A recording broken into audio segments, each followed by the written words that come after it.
It makes a big difference. Your choice, you see, does not only affect you, it can affect your offspring. And secondhand smoke is just as bad.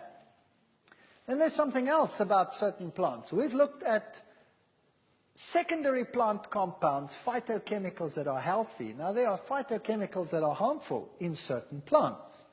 And these harmful secondary compounds can cause various diseases. Now, why do plants have them? They say these plant compounds are for toxic defense. They are digestibility reducing defense, and some of them are positive, like anticarcinogens. Bad ones are called alkaloids. Some are pyrethrins. You can use them as insecticides, for example, rotinoids, cyanogenic glycosides, tannin, for example, phenolic resins, caffeols, caffeine, theophylline substances that you find in tea, for example, theobromine, a substance that you find in cocoa, nicotine, a substance that you find in tobacco plants, for example. Those are negative compounds that you want to avoid. Now, different plants have different compounds. All plants vary in the substances within them. And so the whole animal kingdom is spread over the plant kingdom. So certain animals will eat certain foods and no other foods. So, for example, the tobacco hornworm is a worm that feeds on tobacco plants.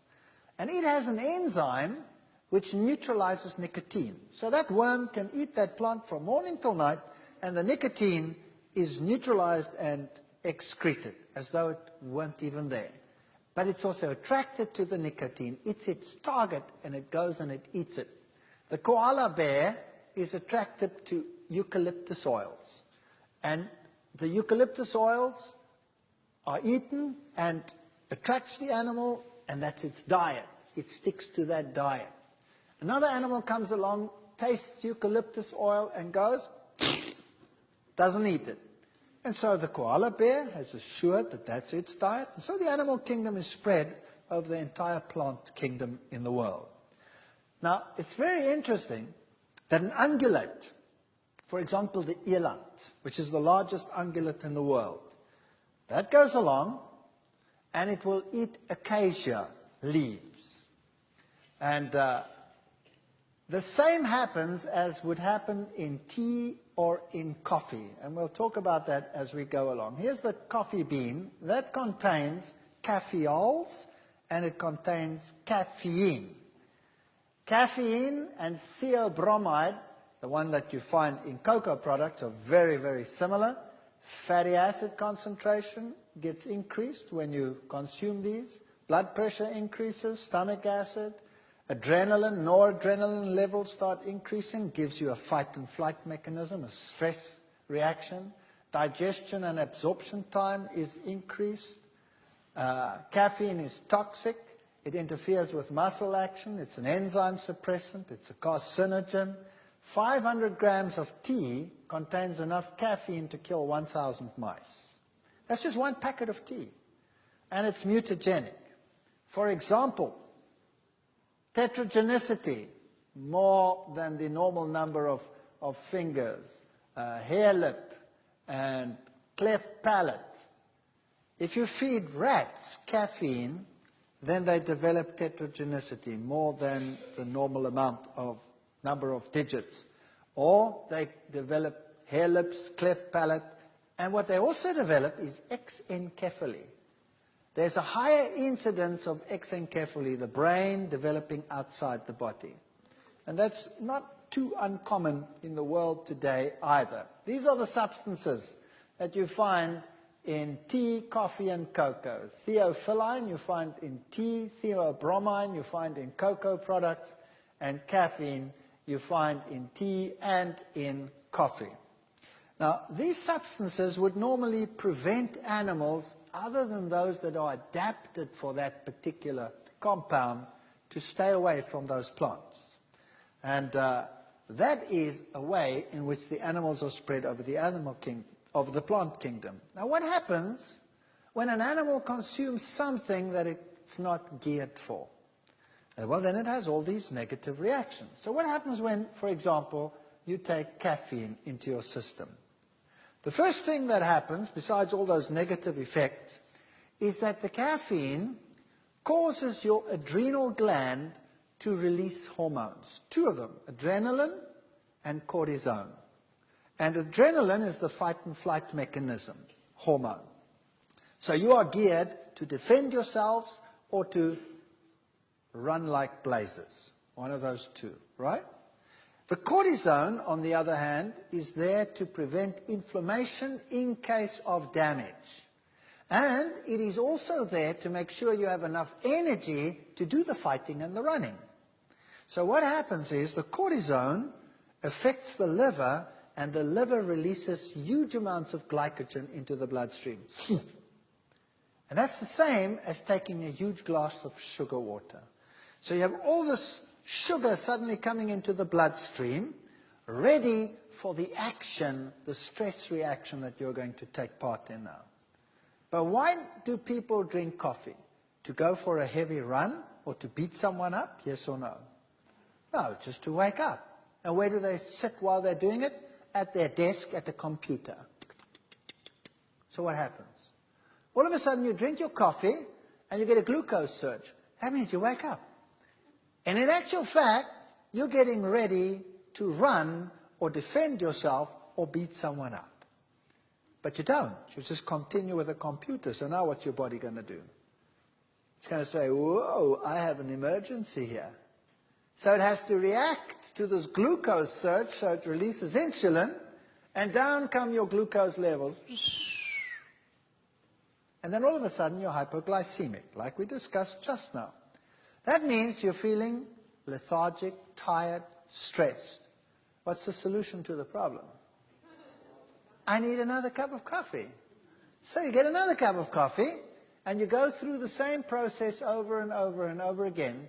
And instead of doing what you're telling your body is happening to you, you are shunting all of this into a totally different direction. It's the worst thing you could do with your body. Tea. Now here's a typical tea plantation. Look how nice and square it is. And there is my example of this nice animal, the eland. Now, the animal that you see on the screen there does not eat tea. It eats acacia leaves. Now, the eland is attracted to acacia leaves, and the acacia leaves have tannin in them. Now, as the animal eats the acacia tree, the tree actually protects itself against overgrazing. So what happens, as the leaves are broken, they release a pheromone, and the pheromone warns the tree and the rest of the trees around something's breaking the leaves. It's a fascinating system. And the trees respond by increasing the levels of tannins in all the leaves. And then at a particular point, the eland will bite and the leaf is astringent. And so it will leave the tree and go somewhere else. It won't eat the tree next door because that one's been warned as well and also is impalatable. So he'll walk about 50 meters and then he'll start grazing again. And then the same happens, and that's why the animals graze and walk and graze and walk and graze and walk. It's a marvelous system. Evolutionists say it developed by evolution. I believe it's design. I believe God put it into the tree to prevent the eland from, what prevents this animal from just stripping the whole tree? What prevents it? Nothing. There's a mechanism that tells it, enough for you, off you go and eat elsewhere. Now there's something else that's interesting. A tree wants to grow. And so the young leaves and the buds are protected as well by putting higher levels of these noxious compounds in the young leaves. We call it the ephemeral tissue, into the young leaves and buds. And then the animals come and eat, and they eat the older leaves rather than the young ones, because the young ones are impalatable to them. And that way, the tree can actually grow even though it is being grazed upon. That makes sense, doesn't it? Imagine if animals came along and only ate the young growth. The tree would never be able to grow. No plant would grow. That would be the end of it.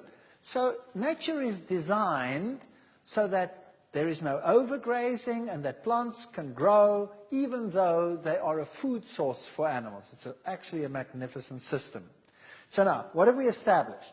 When these levels are high, they are deterrents to animal. They cause digestive problems.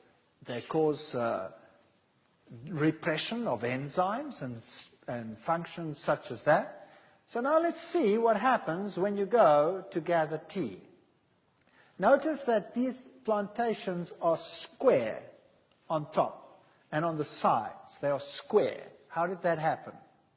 See, what they do is they go and they have found out that it's not good to cut the leaves. The best is to take a long stick and to walk and to trim them. So they go, and they cut them this way. They trim them down to these nice square. That's how they prune them. What does that simulate? So you're breaking the leaves like that. What does that simulate? Yes, that's right. It simulates an animal eating the plants. What would be the natural reaction to the plants after this? To raise the level of compounds that act as deterrents.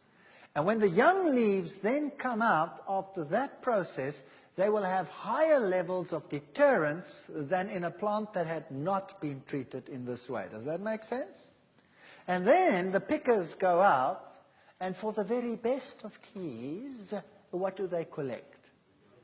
The two top leaves and a bud. Those have the highest levels of these noxious compounds in them that any self-respecting animal would avoid, but not man. Man picks them, and then what does he do with them? Well, he dries the leaf, and that he calls green tea. But that's not good enough for most people, so what they do is they take all these leaves. By the way, how does he dry them? By cutting down the forest, making huge amounts of smoke, and drying it that way. Then he takes this tea and he puts it into fermentation vats, and he adds bacteria, and then he ferments them. Now, bacteria have to live. What do they live on? They live on everything that is edible in that leaf. And they ferment it away until it's all gone, and what remains in that leaf? Only that which is non-usable. So now, when you take that and you dry it again, what do you have then? Then you have high concentrations of toxins which no self-respecting animal would even get near to. It would be astringent, and it would be bitter, and it would be a taste and a metabolic deterrent. And what do we do with it? We make a solution, and we pour it into a cup, and then we say, drink it. Now do a baby test and give a cup of black tea to a little baby and watch its face. It'll take a sip and it'll go how? And spit it out, right? What do? Obviously the thing is impalatable. It's as bitter as gall. It's full of toxins. We have to make it palatable. So what do we add? Sugar, because it's bitter. Now we add the sugar to take away the bitter. We are the stupidest animal on the planet, no doubt. You add the sugar, and then it's still astringent, so what do you add to prevent that, to make it smoother? You add cream. And then you can actually get this noxious compound down. And it's still so wickedly bad that you have to make a culture out of it. So you put it in a neat little cup and you raise the finger and you teach everyone that you have to drink it like this. And then you must say, ah, afterwards. And when you've learned that, you've become a tea drinker, right? And there is no animal as moronic on the face of the earth. No other animal would do that except man. So tea and coffee is bad, bad news. So I have good news for you. There are many, many plants out there that have very good phytochemicals in them, and herb teas are not made from 2 leaves and a bud. How do they make herb teas? They take the whole plant and they use the whole plant for herb teas. So that is the best way to go about it. And then I have another piece of good news for you. There are some herb teas on the market which taste just as bad as black tea. So you don't even have to give up anything. You just switch to a horrible herb tea, and then your problem is solved. And you add whatever you wanted to make it palatable. But the good news is there are herb teas that are actually palatable. So do yourselves a favor and a flavor. Switch to herb teas and cut out the ones with the alkaloids. Sources of caffeine, for example, ground beans will give you 66 to 80 milligrams in a 2-cup drink. Filter drip will give you 110 to 180, so those are your typical coffees. Decaf will give you very little, but decaf contains the extractant, which is equally harmful, because these are normally organic compounds with which they dissolve the caffeine out. So you're losing the caffeine, but you're gaining the extractant. Teas, as you see, are also quite rich in caffeines, and then your cola drinks also have caffeine.